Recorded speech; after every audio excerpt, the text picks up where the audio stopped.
Hello, guys. Here we are this lovely Friday evening on February 26th, 2021. And it is our final meeting for The Catalyst: How to Change Anyone's Mind by Jonah Berger. We tried to get him on the show, but it looks like that's a no-show, which is all right. That's all good. Just waiting for everyone to hop on now. And it looks like we got Jimmy here. We got Jimmy in the waiting room. All right, Jimmy. So here we go. We're bringing him on, and it's going to be a hype one. It's going to be a good one. It's going to be a great night. Okay. Here we go.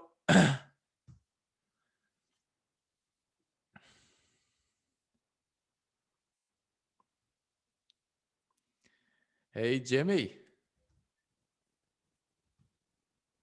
What's happening, brother? Nothing much, dude. Nothing much. Kind of What hear some is, crickets going on, but it's all good. yeah, there's plenty of crickets, dude. So no one else is logged in yet, huh? So far, just me and you, man. Yeah, Just me that's and all you. right, brother. How you doing, dude? I'm doing pretty good. It's been a pretty busy week for me. How about you? I'm doing all right, dude. Most of my days are good, you know what I mean? Hanging out with the family, so pretty Yeah. fortunate. But today was pretty decent. I'm glad I moved forward talking. It took a little confidence, but I felt good once I was talking to him, you know what I mean? So when you know your stuff in the lingo, it's a little makes it a little bit easier. So I felt good once I was in there. But Who did you talk to? Sorry, I missed it. a off market deal. He's got Okay. Yeah, he has a big house and he did a seller financing situation 12 years ago. And I guess the guy just fell Hmm. behind on payments, and not only fell behind on payments, but kind of did not take care of the property in the meantime as well. So he's stuck with it's big. It's like 3,000 square feet that needs work. So he's kind of in a pinch there. Mm, wow. So are you thinking you're going to help out? Well, I'm reaching out to some potential wholesalers and Oh, investors. So that's what I got to do the next couple of days. I have a couple of people lined up, but it very good. comes down to finding someone with integrity, right? Mhm. Because the last thing you want to do is set someone up with someone that's going to take advantage of them. So Yeah, and he's already been through a lot, it sounds like. Yeah. yeah, absolutely. He Yeah. wasn't happy about the situation for sure. But Did you present him with a contract or what happened? no, I was just feeling it out, and we didn't talk numbers until the end, and that was just me getting a baseline to get a feel of what his absolute floor was. So I mean, we weren't talking rehab costs or anything like that. You know, I gave him my opinion. I was thinking $25 to $30 a square foot, which when you're dealing with 2,500 square feet to 3,000, it's costly. And I was trying to explain that to him. Even if you're coming in at $20 a square foot, you're still at 3,000. You know what I mean? Hmm. That's a fatty cost. And I was explaining to him, you're gonna get hit over the head with a low ball offer. And he doesn't want a low ball. No, but Well, who he wants a low ball, understands right? his situation. You know, no one wants to get lowballed, but he knows his situation. Yeah. So he knows that he's somewhat at the mercy of who he's dealing with. Gotta lock it up, dude. I don't know what your market is like, but literally, like if I don't go out, if I go out to a property, if a seller agrees to meet me there and I don't get it signed, someone else will for sure. Right. If they're ready Right. to sell it, someone Yeah. else will. But that wasn't something like I went reaching. They came to me. Um, so he hasn't reached out to anyone as of yet, anyways. And I'd be fine if I didn't get anything. Like I would like to see this dude solve his problem without being taken advantage of. You know, like I just Yeah, I felt know how that a is. good vibe for him, and I don't want him to get taken advantage of. So that's my motive Yeah, for this guy. So I'm gonna help him try to do out. some stuff this weekend and make some phone calls and see what can happen. Did you Yes. read the book or did you listen to it? What, me for the Yeah. Catalans? Mm-hmm. Yeah, I listened to it. Listen to it. Yeah, for sure. And you Same. finished it? I did. Ashley, what about you? Read it, but I didn't finish it. I still have like the last one to finish. 5. The last chapter? Yeah. Oh, I was oh, when we cool. get there, when we get there, I'm not leading the questions, but whoever is, I just put them in PowerPoint so that we could follow along. Wow. Oh, that's This is very Nice. amazing. sweet. Yeah, I oh, like good. that. Awesome. So Very just cool. I'll stop sharing now, but when we're ready to talk about them, I'll pop them up. All Yeah, I like right. That is some smooth stuff there. You got some computer skills. I have no idea how to do that stuff. All I can do is PowerPoint. That's it. That's very basic. I Yeah. can't do anything else. How do you say your name? Is it Aisha? Aisha, yeah. Aisha, like eyeshadow. It works for women. I don't know if it works for men. But Yeah, for sure. That's funny. Who's that, Ray? What's happening, Ray? How did you guys feel about the book? How did you guys feel about this book? I think it was a good book. It was easy to read. It wasn't like too difficult. I just got caught up with other stuff, so Yeah. but it's very thorough, so I feel like anyone can read this book. Yeah. yeah, I got caught up with just arguing with myself going through the book when he would give an example, and I would always say, I wouldn't do that, or I wouldn't have done that. And then I ask myself, but would I have? Because he's saying the majority of people do. So Yeah. I like feel like I'm not self-aware. Or Yeah. and so, and how many outside influences impact our decisions. Right. It's borderline hilarious, like Yeah. so, and good to be aware of. So there was actually a part in the book here that I wrote that I wanted to bring up with you guys. On page 136, he's asking about the hotels. He's at like the first, like introducing the, it's called the uncertainty tax.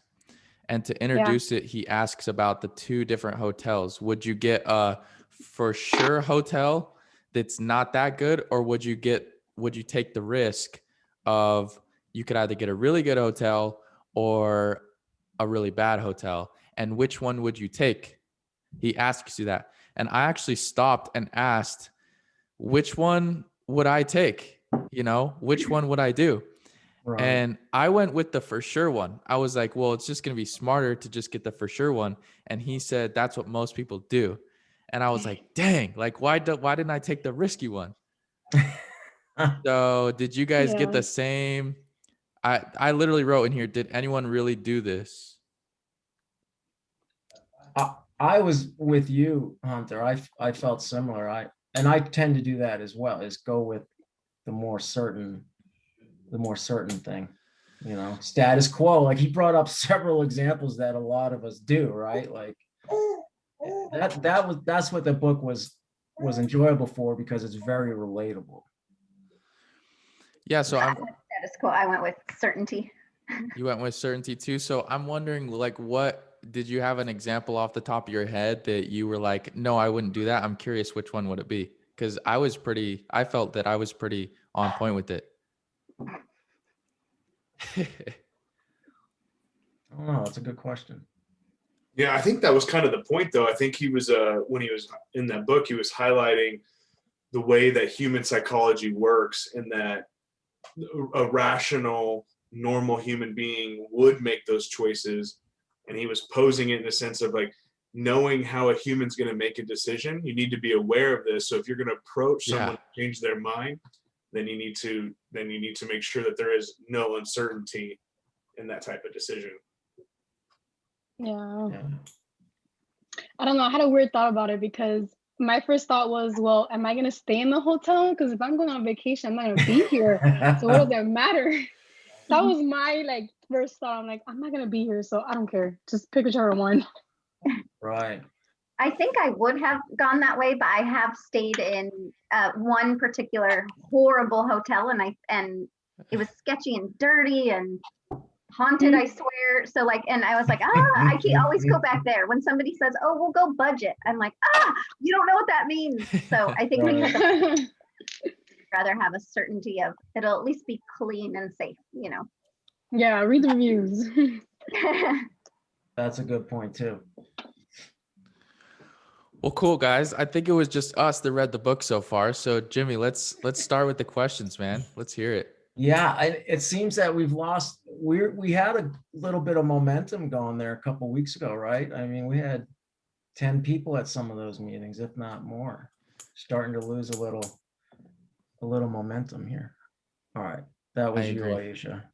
All right, I thought someone was coming in. All right, so we're gonna do a little random here. So let's go to Ray, and I want to ask you,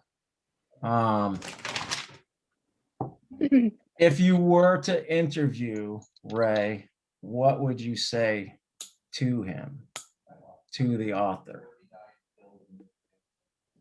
I think I would challenge him and ask him if he had more of kind of an executable type setup. Instead, the book was very anecdotal, and it had a lot of good examples. But if he was really trying to take those kind of stories from the different science experiments and those types of things, and do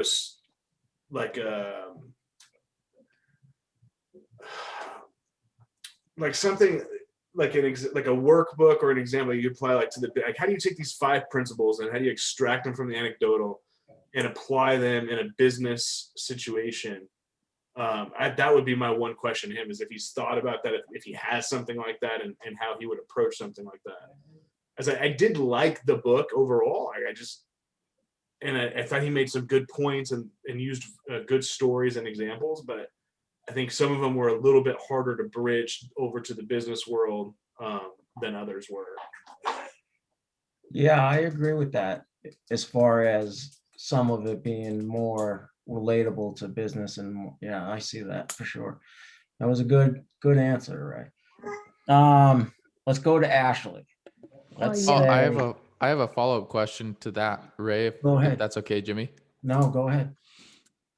So do you have an example of one that you didn't like an example of one of his just one that you were like, I don't agree with that, and it made you not like it so much? Yeah, I think the 5th chapter was the harder one to try to bridge from the. I see where it applied in like the therapeutical world and interventions and with addiction and stuff like that, but I didn't find that to be so much applicable to business. At least any of the examples that he gave them. Sorry, because following the same logic, you would think that cold calling in a business. The more times you cold call, the faster you get a sale. That's not always the case. But that was probably the harder one that I had bridging to the business world. That was a good follow-up question there, Hunter. I like that. Wanted to dig a little deeper there. Thanks, Yeah, Ray. for sure. So Ashley, you did 4 chapters. Yeah. So far? Yeah. Okay. So you did read some of the case studies. So there's plenty of case studies. So Ashley, which of those case studies that you did read were the most interesting to you, and why? Honestly, I felt like I needed more receipts, because I feel like what he was saying was are these real stories or are they not real stories? Or is he making these examples up? Like, what is up? Because they seem too easy for me to like, are they real? So I don't know if I had a favorite one, but I did notice something in common between all of them was that they were all very patient in actually getting what they wanted. So that's my only take with that. I don't really have a favorite one. Like, especially the first one, I felt like it was very like weird that a person would do that. So I'm like, I don't know if that's Which real one or was not. the first one? I think it was where I think it was where like the racist guy Yeah, yeah, I was like, I don't know if this is real. Like, are people really like this? But so I didn't have a favorite one, to be honest. right. And that was the one that I answered that question myself, was that the racist guy, the KKK, and the Jewish family, Oh, that's right. to make that transition over is not easy, and they were able to do that via empathy, right? Yeah. They were being hated, and they used empathy, which is part of this whole process of the book, and they put themselves in this unhappy person's shoes. And how did it feel for them? How do you make them feel better? How do you reach them?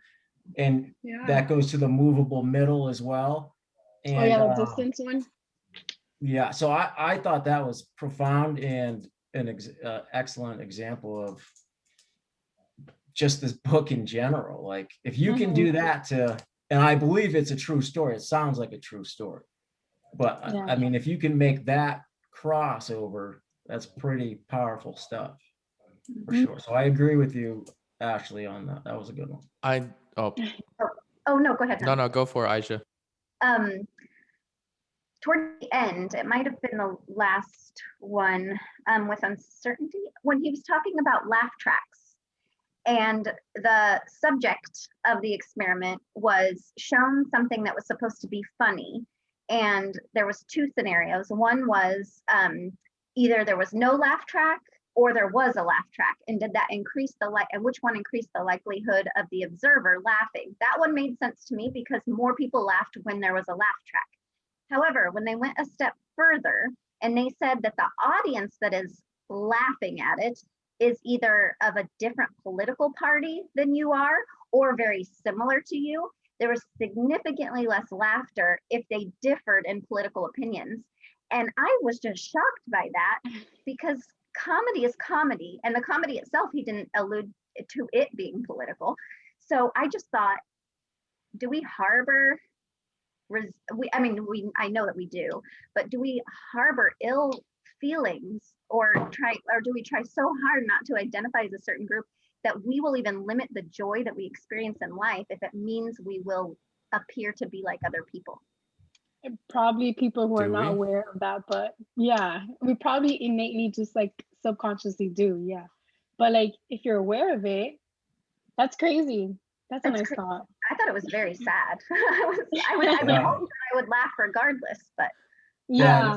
very Aisha, the way you just broke that down nice too. I like the way you explained that too, because that was an interesting aspect of the book, that, like you said, comedy's comedy, but like if of an opposed, like, yeah, you're absolutely right. Yeah, I thought that one was pretty interesting too, because it really showed like the power of tribal mentality, and that there are really universal universal things amongst humans that Yeah. that. Absolutely. Well, Right. I feel like it is, because let's say, like it plays in like with the herd mentality. Like if you're with a group of friends, you would like to think that you would laugh if something's funny, but let's say like you're with a group of friends and your friends don't laugh at something. Are you really gonna laugh, or are you like so into it that you don't laugh because your friends aren't laughing, Yeah, like you have to be so independent to not like let anything influence you.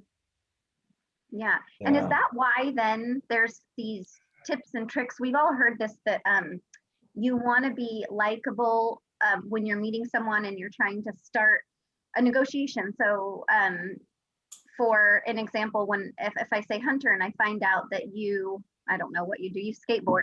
What do you do? What, give me something that you host book clubs. Then I would say, oh my God, you do?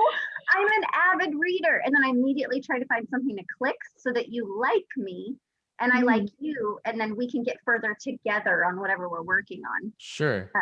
Yeah. So. Yeah, I actually think that was in the book, actually, what you just said. Common Oh, ground. was it? See, I think it when was. I listen to the book, I can't remember everything. Yeah. It's that common ground. Common Yeah. ground. He calls it a unsticking point in the book. Yes. Oh yeah. yeah, I wrote that. Yeah. Unsticking point. Hey Ray, can we see the baby? Can you change the camera angle so we can see him? What's up, buddy? Oh, you're so cute. I love it, dude. Little babies are cute, man. They're fun. Yeah, thank you. Bud. My evil spawn over here. Oh, say I'm the cutest evil spawn around town, huh? Very Very surprised. cool. Yeah, it's a lot of fun. I'm on baby duty tonight. Yeah, taking him to the book club. Going to the club tonight. Right on, man. That's funny. So, Hunter, what were you thinking about the case studies? What one did you find most interesting or profound? So the one that I actually found most interesting and profound was the white supremacist, as well. And reason being is going to be kind of off topic a little bit, but just stick with me.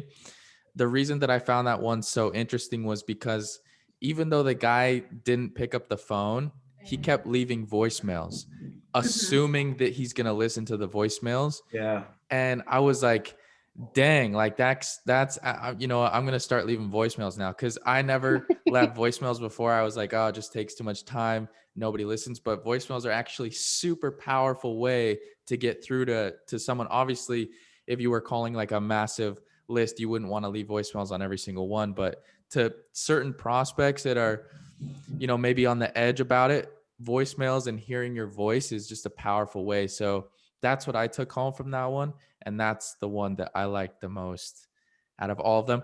Also, let me just add to that, the very last one, I like how he brought it all together. I thought that was pretty cool, because that really helped me keep the subject in mind and give me something to, pull from, in the future when I want to remember this stuff. He kind of does that like in every chapter. I've noticed the first chapter he does it, and I like that too. I was like, damn, he brought me all the way around town here. Yeah. But it's good. But it's good though. It's a good thing. Yeah, I like his writing style. And I think Ray had mentioned that at the beginning of the club, because I had never heard of the Jonah Berger there. And I remember Ray saying he's got a unique writing style, and I like it. It's different, for sure. Same.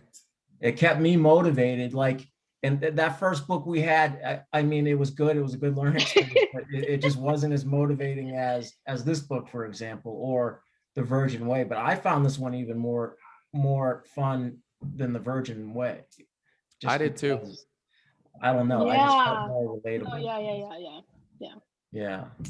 I agree. I agree with that. Now we'll go. Aisha, what are your 3 takeaways?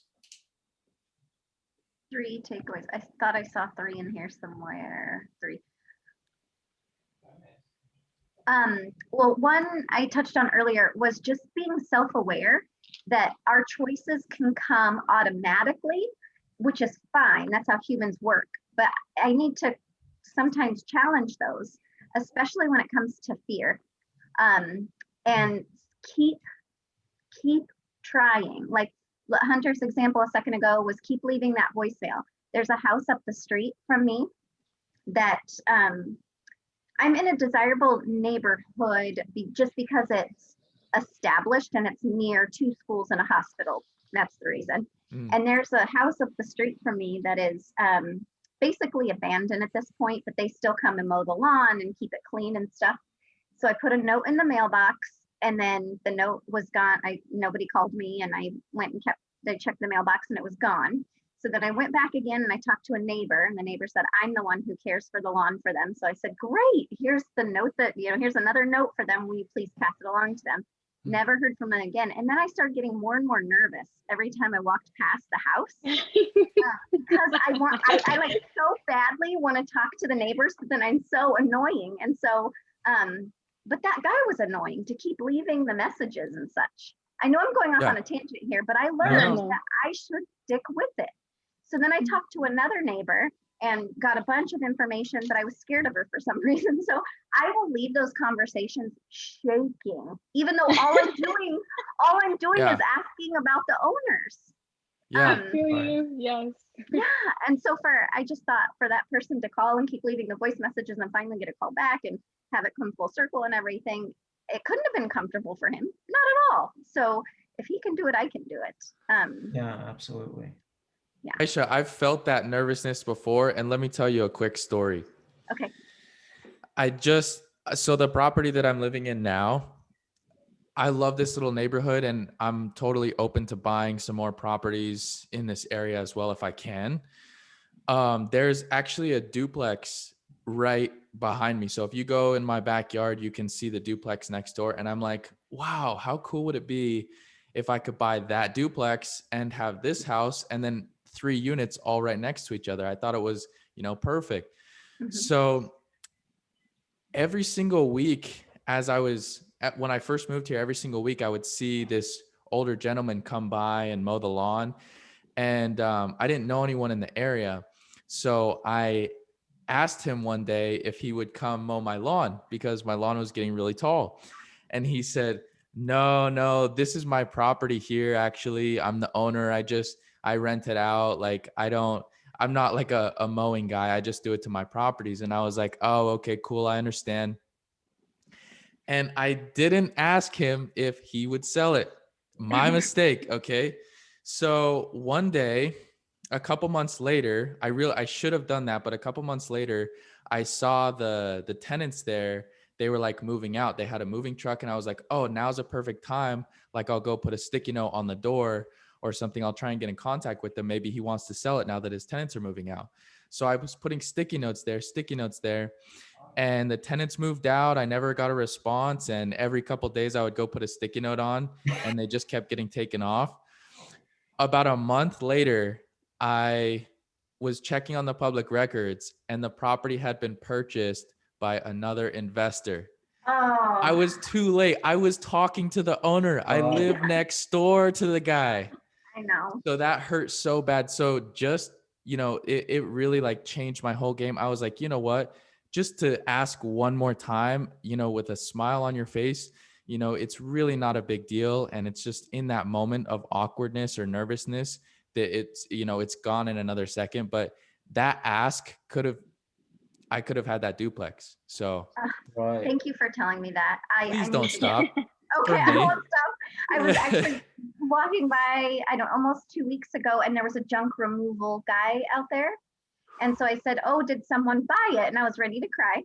And he was like, oh, no, the owner is cleaning it out for some family member. So apparently the owner's husband was the one who owned the house. He passed away. She doesn't even want the house. This is what I'm learning. She doesn't even want the house. She thinks it's annoying, but she has nieces and nephews who need a place to stay. So he's like, so I'm just supposed to clear everything out. And so he's like, do you want to come in? And I was like, are you kidding me? Is this legal? Oh, wow. Yeah, he let me walk through the basement and the house, and it needs gutted. It's disgusting. It doesn't, I don't know how people lived in it before, but now that it's been vacant for a long time, there's rat poop everywhere, half carpets missing Oh my doors. It's just in terrible shape. But then I got more excited because the worst shape it's in, maybe I can afford to do something. But I leave that just like I said, shaking and stuff, but I will not give up. I told him, next time you talk to the owner, please let him know that the neighbor's still trying to reach them. So Oh my gosh, Don't I give will up. pray for you. thank you. Yeah, for Thank sure. you. Aisha, that's a great thing with the neighbors too. My wife's an agent. I know I've told you guys a million times, but we do that even when we're looking for our own properties. Like, we go to as many neighbors as we can. We ask about the property. She does it for her clients too, just because you're going to get a more straightforward answer from a neighbor who wasn't expecting you on the spot versus someone trying to sell the house who is almost scripted on what they want to sell, right? They're not going to tell you the negatives, but if you put their neighbor on the spot, you'll get some different answers and a different view. And we found that to be successful in a lot of ways. And it's a great way to find out when to run, right? You know what I mean? Yeah. Great way to find out when to run. Okay, good. Hunter, thank you for sharing the story about your regret, because I will take that seriously and keep chasing. And then thank you for the example of just keep asking around. I'll keep doing that. Hopefully the shakes will stop. They eventually do. Yeah. All right, 2 more takeaways. Aisha. Oh, so one other takeaway was early in the book, it was the hostage situation. I don't listen very well. And they say what he does is he'll talk to them and get from them what they're looking for, what he can do to make them feel the safest. And so I need to learn those skills. I just need to learn those skills. So those are 2. And I think skill is a good word to choose there, right? Because I think that is something that you have to hone and learn. Like, that is a good choice of word right there. Thank you. I'm not sure of a third. That's all right. Okay, thank you. No problem. Let's go back to Hunter here. What were your 3 takeaways? So what I answered for that question, I didn't have 3 specific takeaways, but I did write out the acronym of reduce. Oh, yeah. Oh, did my camera go back black? Yeah. Uh-oh. You reduced your. So yeah, I reduced my video there. So basically, I really love the way that he writes. I'm going to touch on this again. Because basically the entire book is written around this acronym for you to remember. If you can remember reduce, you can remember this entire book, because the R stands for reactance, right? E stands for endowment. D is distance. U is uncertainty. C and E is corroborating evidence. So if you can remember any of the stories that he said for each of those letters, it will, all you have to think of is reduce roadblocks, and exactly the steps that you need to take. He even puts it in order in a really convenient acronym. So my biggest takeaway from the book is the acronym reduce. I'll never forget it, hopefully.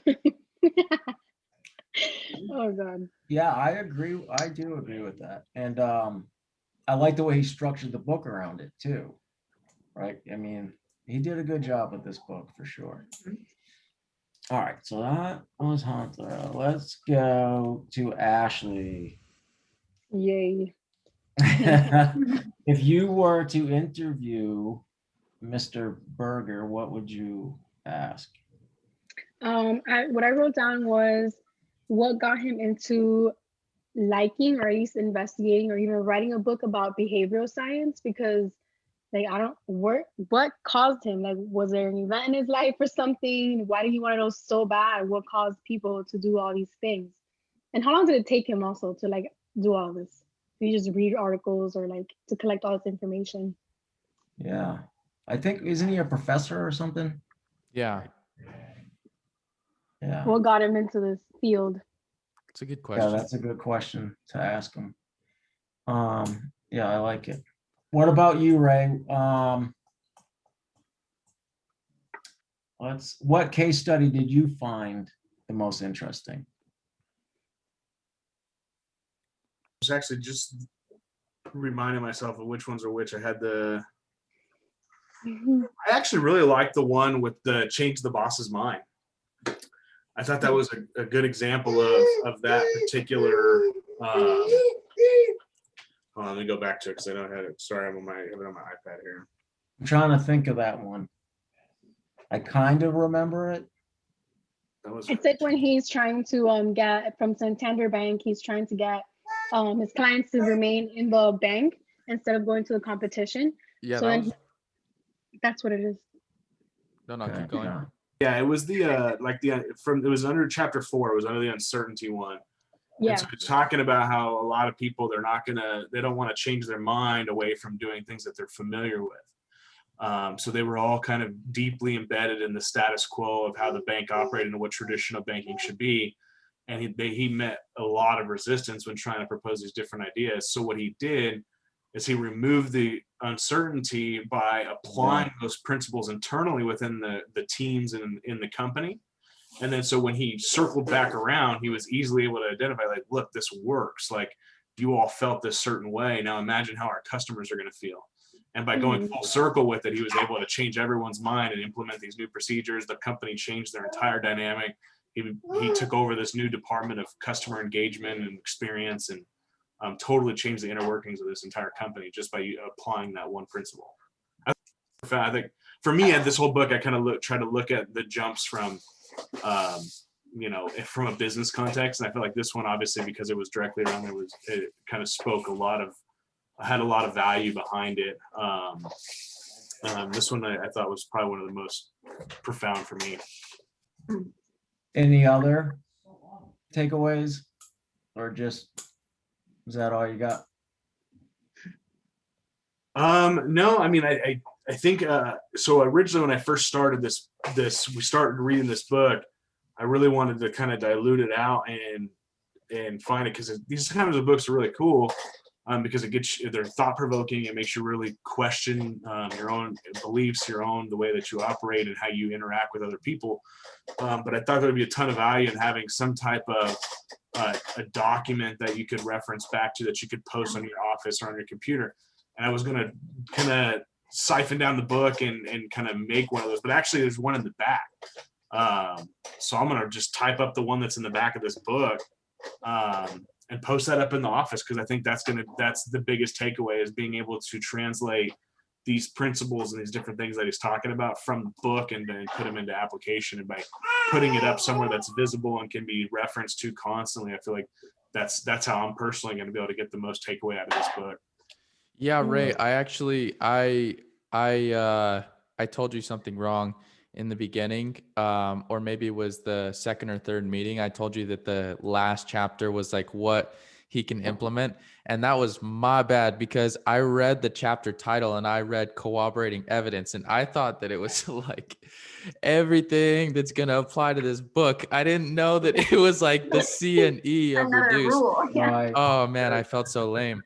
So, but then when I read it, there is actually a table that says, like, it's like a paragraph on each thing that you can actually refer to. And when I read that, I was like, ooh, this one's for Ray right here. So. Yeah.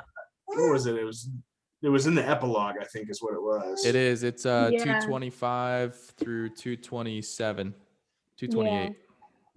I think that's like, these books are really cool, and that they do this kind of thing. But I know I've always been an avid reader. One of my hardest things with business books is I'm like, oh, that's awesome, and I'll write it down, and then it kind of just disappears into the ether. So being able to take these little nuggets and kind of these little value bombs and being able to apply them in life is probably one of the biggest challenges for me, and I'm hoping to be able to get more out of that. Yeah, Keeping it at the forefront of your mind at all times, so it's useful. What are we reading all these books for? Right. Yeah. Right. Exactly. And doing the questions, I'm glad that we're starting to structure it like this, because it does force you. And that's why I wanted to present these questions a few days in advance, just the fact that you A, read the book, B, that you had a couple of days, now you have to think about the book, C, you're writing it down, now you're really thinking about it, and a final discussion, it's going to stick in your head far more if you're just reading the book. So I think agree. it's good that we are structuring it like this, and that was a great idea, Hunter. I think that was your idea, bro, and it was great. All right, so I want to run down a couple that I thought with. Now, as far as the three takeaways that I found the most profound, and they're, I'm not going to say generic, but somewhat generic, and they're relatively simple, but one of the big takeaways for me was empathy. Like, just a simple thing like empathy will go miles, right? And like I said, with the Jewish family, having empathy towards someone that had nothing but hate, like, it can, if you truly put yourself in someone else's shoes, it not only benefits them, because it benefits you as well. I mean, you're learning about each other in certain aspects. That was one of the most profound. Another one I liked was the movable middle and common ground, right? If you have an opposing view or something along those lines, I think he was using the football field analogy, right? Yeah. You're at the 50-yard line, you're going to have a little bit more, as opposed to if you're at the 20-yard line. So that movable middle, and Aisha, you brought that up earlier, is finding that common ground, right? When you mentioned that a little while ago. So that was profound as well. And another one that's profound that I need to use on my kids, I swear to God, I need to use it. I'm not even playing. I'm going to start implementing it. And my 18-year-old is in the other room right now, so I hope you can't hear me. But it's the don't push, right? Like I'm military, dude. I was Army, so it's like you just push, and then it's just not how you do it. Not with your kids, trust me, because they push back. So what the don't push. But what I found most interesting was give them options, right? Like don't just go do the dishes. You have options. You're either gonna sweep the floor, do the dishes, or vacuum the stairs, right? Yeah. Now they're like, well, what's the worst? Because if I say go vacuum the stairs, they're gonna push back. Go do the dishes. Well, now I have options, right? Like I thought that was brilliant. And the example they used is the truest freaking example ever. Asking your wife where to go for dinner. Oh my God, dude. If you ask your wife, and this goes back to other relationships, I'm talking 4 girlfriends ago. You ask where they want to go, they're going to say something you don't want to hear. You give them 3 options, it just opens up doors. I found that one to be like on point, the wife thing. So those were my three takeaways in that aspect. Well, I'm going to remember this. I'm going to ask you next Friday if you use these Jedi tricks on my kids. Yeah, I'm definitely gonna. I like the option things. In fact, I used it the other day on my 18-year-old. I said I needed him to do some chores around the house, but I had to pick up my 14-year-old. He's listening too. A half hour away, and I didn't want to drive, and so it's an hour round trip. I said, "Listen, bro, you're either doing the chores or you go pick up your brother or your sister. Which is it?" So there was no pushback. He's like, I'll pick up my sister. I get to drive the new truck and hang out. As opposed to if I say, go pick up your sister, he'd be like, you know what I mean? I'm telling you that. I love this book, but I love that's the most fun. That's great. Nice.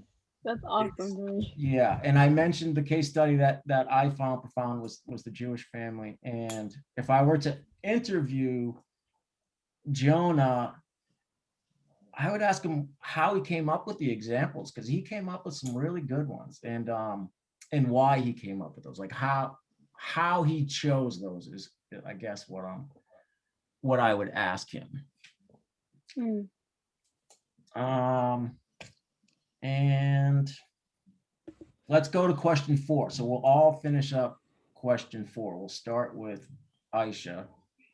I hope I'm saying that right. I think I'm saying Aisha. Yes, you are saying it right. Thank you. We talked about groupthink a little bit earlier, where if your friends or a group is agreeing to something, and he talks about this in the book, you're likely to agree. Doesn't he use the example of if 3 people tell you have a tail, you're gonna look? Yeah. So in this group, when Hunter in the beginning was saying, did everybody like it? And everybody said yes. I didn't. So you didn't say yes. Okay, I will say that. I would say, you know what I would say? I would say a lot of people love it. It's a great book with a lot of case examples that you can read through to get some ideas of what he's talking about and these ways to influence people in the right way, value-based. And so if you like to read case studies, absolutely. Did I like it? It's not for me. But you stuck to it. I did, yeah. That's what's most important. Was it the redundant examples and case study? Like, what was it? His angle of writing it? What was the problem that you found? I like you guys. I wondered if some of them were fictional stories or not. It was very wordy, very wordy. He's a great writer, and I also like how he wraps it up in a nice little bow, but it was just wordy and it was more academic. I would expect to read this book in an academic setting, but I want real life, straightforward, get to the point, tell me how to implement and move forward.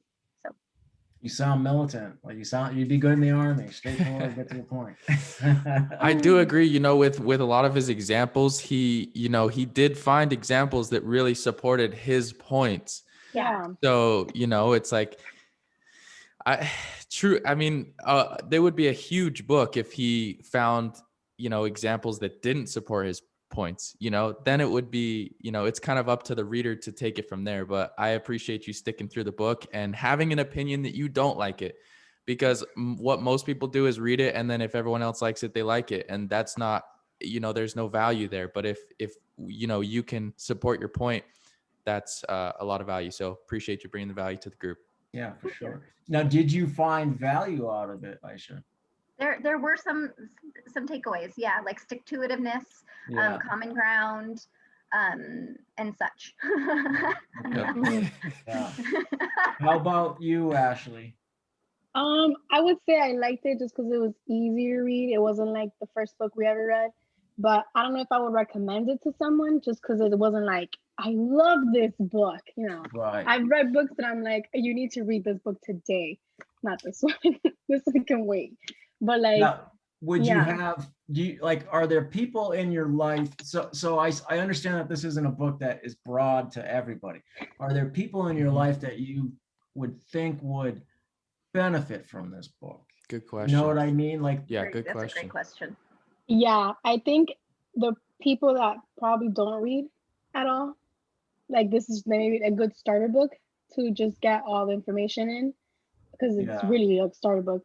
But if it's someone that already reads books, I wouldn't recommend it to them. I wouldn't be like, yeah, you need to add this to your arsenal. Right. No, it's not one of those. Yeah, books. my husband learns really well through stories, and so I think this would be a great book for him. Yeah, for sure. How about you, Ray? I thought a lot about this one. So in the category of influence, and I don't think this would be my top book I would recommend. So the number one book that I've ever read on influencing and human relationships is going to be Dale Carnegie's How to Win Friends and Influence Yeah. People. Yeah, I think The only book that I everyone. ever That's a good recommend. book. So if I was going to be talking categorically, that would hands down be the book that I would recommend to anyone. Yeah. I'm a little bit different than Aisha. I liked the case study part of it. I'm a more case study type thinker. But I do think this book could have been a maybe better posed to the world as kind of a case study series, like how to change anyone's mind in business, how to change anyone's mind in politics, how to change anyone's mind in more directly applied, because I feel like he lost a lot of value for me by it being such a broad audience base. He used so many different examples from so many different realms, which is great for someone that's maybe trying to universally get an idea of kind of what this approach is. But I think he would have served probably his audiences a little bit better if he was more specific, and maybe this was like a 4-part book that had each of these different domains of kind of influence. And he would have made more money too, huh? And he would have probably would have sold courses, and so he needs to fire his PR and marketer and hire me. Yeah, why not? For sure. How about you, Hunter?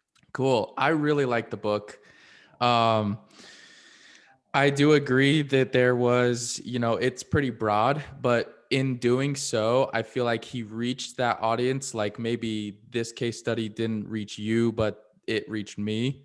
Perhaps he had like his hand or his fingers in each different pie, let's say. The reason that I enjoyed it was the acronym. Being, I like when I got my pilot's license, and in having to do so, basically in order to learn that amount of information, you have to know acronyms. So it really fit really well with me. I was able to memorize, and I feel like I really absorbed this book a lot. I really enjoyed it. I think I'm going to come back to it. So that's me, and that's my take on it. So you would recommend or you would not recommend? I would recommend this book. Okay, so I would certainly recommend a foundational book. It depends on where the person was at in terms of influence. Like you said, Good Dale answer. Carnegie, that's Yeah. probably one of the first ones that I ever read. But I already had a deeper understanding of what it was. And it's something that I've already practiced, in work. So you know, I had a deeper understanding of it, so I was okay to get this info here. But if someone was just starting out, I would say 5 out of 10 because it's not too hard of a book. I would say go ahead and read it. So yes, I would recommend it. Long story short. Sorry, that was so long-winded. Yes, I would recommend it. Good. I would recommend it, and I agree with all of you guys, really. But there's a lot of people in this world that that need a book like this, right? Like there's a lot of confrontational people who they don't want to see the other side, right? Politics is a great example. Like, so there's a lot of people who do need to use the acronym to help them see the other side. So I agree that it might not be for everybody, but I know some people in my life that would benefit from it for sure. Just in regular, like going back to the empathy thing, like I would recommend it just so people think along those lines. Sure. And, yeah. Well, I'm glad that we had a good time doing these questions. 100%. Anyone else have Yeah, any they were questions great. that you guys want to ask? Do you guys have any? I wrote questions throughout the book, but dude, I think that we honestly killed it with the question section. I want to continue that throughout the meetings. I think that the structure was great, and I think that that's a perfect segue to move on to Ray's part and go ahead and bring up the goals. Cool. Yeah, one thing I'd like to add on the question thing as we're going through it, the one thing especially, I think it would be nice if we could try to do maybe a couple questions for each chapter, for each meeting, and try to get a lot of the substance out along the way, and then do the recap questions at the end. Yeah. Maybe every couple of chapters, every Friday, do it in sections, right? Yeah, I agree. Having the set chapters that we're supposed to read, so everybody just kind of knows where Right. Where you should be. Yeah. 100%. Cool. All right. So going on to the next session that we started talking about last week. So Hunter, man, you kind of opened it up last week with talking about your ambition to do one contract a week. I think we kind of put the words in your mouth on that one, but yeah. How are you doing, man? Yeah, so I would agree with that. I think with the goal sharing, we should really think about it, just like the questions, posting it, you know, a little bit before. Really think about what it is that you want to share and what you can achieve, because sitting in the hot seat saying it, you know, it's not necessarily going to become true, versus if you think about it and you know yourself better than we do. So this week I did not get a second one signed yet. Maybe tomorrow. I have 2 contracts out pending, DocuSigns, just waiting for the people to click a couple times and send it back through the email. So I did make offers this week. I didn't get one signed, but we got some more coming. Nice, congrats.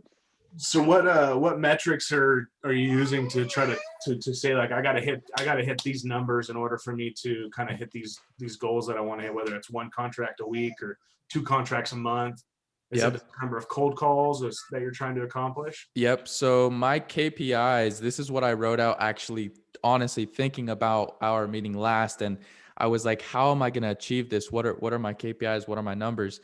So I start with time spent on the dialer. The dialer system is what I use to call all the phone numbers. So time spent on dialer, that's basically me making the calls. And then that translates into number of dials, which translates into number of contacts, which means I can dial 3 numbers, but maybe someone doesn't pick up. Maybe one goes to voicemail, and then the third one, someone picks up. That counts as a contact. So number of contacts into number of offers made. That means if I spoke to 10 people, how many offers did I send out? How many people said, yes, I'm open to hearing an offer? And then number of offers made turns into signed contracts. So with that being said, I'm trying out a new list. So at this point, it's more of tracking the numbers that I make in the next 4 weeks versus knowing what numbers I need to make. But I am going to start with time spent on the dialer. Each day is going to be a minimum of 6 hours. So that's where I'm going to start. I don't know what my numbers need to be yet, based off of where I get the phone numbers and where I get the lists. That's all still, I'm still kind of experimenting with that. So time spent on dialer is 6 hours. That's where we're going to start. So your next 4 weeks of whatever materializes will somewhat be a baseline moving forward. Exactly. Yeah. Okay. Exactly. I'm glad you were understanding what I said. Sometimes I'm nervous that I say things and I'm like, did anyone understand that? Yeah. No, I was We're good. tracking. Yeah, Cool. sure. I'm more amazed that you spent 6 hours a day cold calling people. I was just gonna say, is that per week or is that per day? No, per day. Per day. Wow. Yeah. You must have some thick skin, brother. Dude, talk about thick, man. It takes some patience So- for sure. What do people say? Like, I would assume the number one response you get is, "How did you get my number?" That's Right? one of them. That's one of the 6 responses. Yeah, you're absolutely right. And how do you answer that question? That's a great question. It depends on the person really, but usually I just say that you're on a list of qualified homeowners, and I just run a search online. Sometimes I get lucky. Yeah. Yeah. I'm happy to, I mean, if you're truly interested, I'm happy to send you over the script that I basically go off of, and then I, sprinkle my personality in, and then after, whatever, it becomes its own thing kind of, but the baseline of it. And that's kind of the resistance that was meant, like reactance, like reducing the reactance, right? How'd you get my phone number? You have to kind of Diffuse the change the situation. tone, right? You need, 100%. because I'd be kind of bothered, like, who are you, dude? Like, you know what I mean? So and Yeah. I think you have the personality to defuse or bring things down. I think you're a good fit for what you're doing, Oh, thanks, man. Thanks. for Glad sure. you're here, Jimmy. Because that answer that you just gave to me, asking you that, was like a perfect response. Like, how could you be mad at Hunter saying those words, given that response? Yeah, good stuff. Yes, your tone is very soothing. I think I wouldn't get mad at you. Right. That's good. That's good to hear. But I can tell sometimes I get frustrated, or sometimes I don't want to do it, and I get hung up on faster, or like if my tone like right now I'm really interested in the conversation, right? So my tone is there, right? You guys can listen, but sometimes like if I, let's call it just work, if I'm clocked in and I'm working, but I don't really feel like doing it, it comes out in my tone completely, and people will hang up faster. They won't talk to you. It's interesting. Yeah. It would be interesting to see what your script is, just out of curiosity, on how you even approach something like that. I'll send it to you. I was curious about the open line, but I was like, I won't ask. Like, but I am curious when somebody just says hello. What do you say? Aisha. It's Hunter speaking. How are you? Good. How are you? Good. I was calling about your house on Apple Street. Just wanted to see if you would consider an offer on that property there. Oh, okay. That's easy. Yeah, super easy for you, but I mean, I wouldn't feel intimidated. I thought it would sound salesy. Yeah, I try and make it just as straightforward and as blunt to the point. And really, it's more of like looking for the person who wants to sell versus turning someone into someone who wants to sell. Yeah. So just like you get Thank angry responses, I'm sure you get a couple of phone calls where they're like, dude, where have you been for the past 2 years? I've been looking for a buyer. Exactly. The people that want to hear from me, that's what makes it all worth it. Like, awesome. But there's a lot of angry people. Yep, you're right. Yeah. I was one of them. And was a wholesale. I didn't know anything about real estate back in 2013. Someone cold called me, and this is Boston. My old man owned a bunch of property back in the 80s in Boston. I'm talking like 20, 30 properties, which I wish he held on to. I'd be a freaking millionaire. But one of them fell through the cracks, right? And it made it all the way through the tax system in Boston and whatever. For some reason, it was still in the system. This is 30 years ago. The guy tracked me down. I don't know how, with this technology, just like you, Hunter. He found me and told me I have this property in Boston. I'm like, what are you talking about? I have a property. And he kept telling me you owe back taxes. You owe back tax. He said it 3 or 4 times, right? But I didn't know what I know now, then, you know, that's a signal to me. You mentioned back taxes 3 times, you're motivated, right? The other thing he kept saying was the property can't be used because of X, Y, Z. And he said that 2 or 3 times. So me knowing now that I could have bogarted him, right? Sure. I could have flipped the skip and be like, dude, this is, you're in Boston, bro. Like, thanks for telling me I got a property, dude, but later, let me handle it. And this dude walked away. I didn't know my head from you know what. I threw out a number because he played me saying you owe $30,000 in back taxes. I didn't have 30K. And I'm like, well, what do you want to do? What kind of numbers are you talking about? And he threw out $6,000.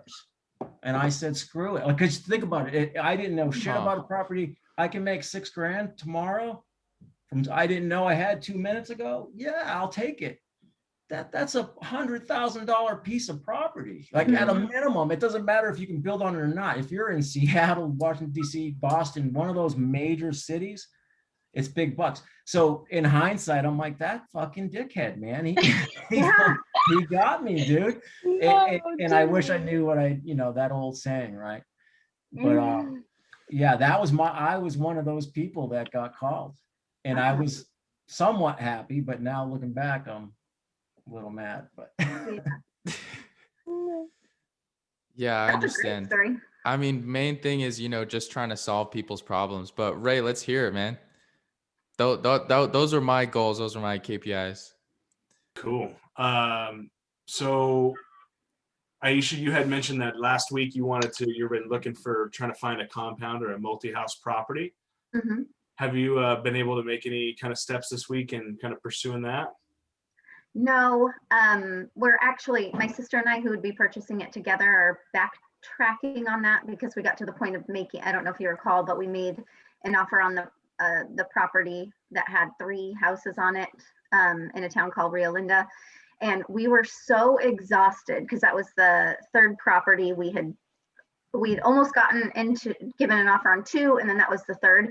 And we're just so exhausted that we're going to take a break from looking at it. And we both, had a sit down conversation, and we're going to rest up on it. So that's not an immediate goal any longer. Do you have a new pursuit that you're gearing towards? I need to think about it because I take goals super seriously. So, I mean, I'm sure we all do, but once I state it, it becomes my sole focus. So I need to think about it for a little bit. Okay. Jimmy, how about you? I made a very ambiguous goal last week. Very simple. Work on weight, right? And to be honest with you, I didn't make a single effort towards that. And that's something that it can't be ambiguous like that. And like you've mentioned before, Ray, and you bringing up KPIs, Hunter, there has to be metrics. There has to be, I'm going to do this daily. And the Mountain Dew example in the book is a great example. 3 a day, break it down to 2. So there has to be metrics like you mentioned earlier, Ray. And that's something I did not implement. The other one, which was a horrible week. I was aiming for 5% to 10% returns on a smaller portion of my portfolio, not the big portfolio, but I have a small chunk that I want to gain 5 to. I'm upside down like damn near 18% this week. It was just a bloodbath. So I did not meet that goal, and that was kind of outside of my hands as far as the market. But part of that reason is I did not take the time to do more research and dive deeper into what I was looking at. And that's partly my fault. And the other part is that's a job. When you're looking at that type of stuff, like individual markets, and that's a 4 a.m. thing. I'm on a platform where you can trade from 4 a.m. to 8 p.m. So you got to jump in at 4 a.m. and be with it. And Hunter wakes up 6 o'clock, and that's not something you can be, let me go mess around the computer and looking, is he burning the house down? You know what I mean? So I need to find a balance for that. And that's something I need to focus on this week for sure. So I guess to bring this kind of to some action, what would you think you would want to work on this week as some action steps to kind of get you to that level of those tasks that need to be completed and the research that needs to be done? Time, really. I mean, it does come down to time and deep work. I've heard that said, and someone spoke about it on one of the podcasts. And it's not necessarily the amount of time, right? You can work for 4 hours and get nothing done, or you can do really deep focused work within 2 to 3 hours and get more done than you can do in 8 hours, right? So I think that's something that I need to start working on. How you would measure that, like that's hard to bring metrics into it other than actual time, right? And whether I'm making an excuse right now or not, like it's challenging with Hunter because he's clockwork 6:30 in the morning. So yeah, I need to come up with some metrics myself. That's my goal. Come up with metrics to make this work. So let's get together next Friday and I'll tell you how I came up with. I would love to hear what you come up with because I struggle with metrics also. When I made it a goal to read 20 minutes a day, I realized when I read 20 minutes a day, I'm so distracted that's like a page and a half. And so then I tried to say, okay, I'm going to read a book within a week, and then I divided it and said that means 30 pages a day. But then I'd sit down and I'd read 20 pages a day, and then I'd beat myself up the next, for the next hour. Why didn't I get my 30 page? And I'm like, these metrics aren't working. So I would love to continue that conversation next week and find out how you yeah, for sure. Absolutely. No, I think that's a good one to start to identify what those measurements are going to be, those types of metrics that will let you kind of start paving that path. So for me, I had posed my number one priority goal for right now is to regain my health. I have a lot of ambitions and different goals, but I know that in order to accomplish those, I have to get this one in check first. So I did make a commitment last week to eat 90% of my meals that were at home and work out 4 to 5 times this week. I did good on the eating part, but I definitely came up short on the working out. I got in 1 time this week, which was disappointing, but in that was able to identify, kind of like you, Jimmy, have our son who just wasn't sleeping. And so no sleep does not bode well for trying to be any type of healthy whatsoever. So we did make some course corrections and we got him moved into his own room after a couple hard nights of not sleeping. He's slept 2 nights in a row. So hopefully that's saying something in of itself, dude, at that age for sure. Yeah. So hopefully that kind of obstacle's out of the way and it'll make it a little bit easier. And this week will be a little bit more productive on my front. So I'm going to stick to the same ones, work out 4 to 5 times a week and eat at home 90% of the time. And what does your workout consist of? Like, are you trying to get cardio in, or are you doing muscular strength endurance? Like, what's your? Yeah, right now it's really just trying to recondition. So for sitting at a desk for so long, there's not a whole lot that I can do. So I've been trying to walk / jog and just kind of rebuild up that kind of feeling in my joints and cardiovascular. And then you're just doing simple things like lunges and body weight stuff, squats and push-ups and stuff to try to get back into shape. And then hopefully I'm trying to get the COVID vaccine and maybe be able to go into the gym a little bit to start getting some exercise outside of that. But that's kind of what I'm working on right now, is just getting reconditioned. And an app that I found useful for this situation, for guys for anybody, but for guys like you and me are kind of stuck to the house a little bit, is the MyFitness. It's either MyFitnessPal or MyFitness app, one of those things. But it was phenomenal. Like I enjoyed it, and I did it a couple of years ago. But when I did it, it's in stages, right? I mean, you almost have to meet your goal because it sets up goals almost. And I found some great returns out of it. I lost weight, muscle tone increased, got healthier, and I don't think I would have did it without that app, just because it's like the app itself is almost an accountability partner, if that makes sense. Mm-hmm. You know what I mean? So just a suggestion. I found it useful. Yeah, absolutely. I'm using the app right now to track like what I eat in a day, because I work out, but my meals, I eat like whatever, and I notice I'm not really eating less than what I'm actually burning a day. Yeah. So I'm just staying stagnant. So I use the app is really good.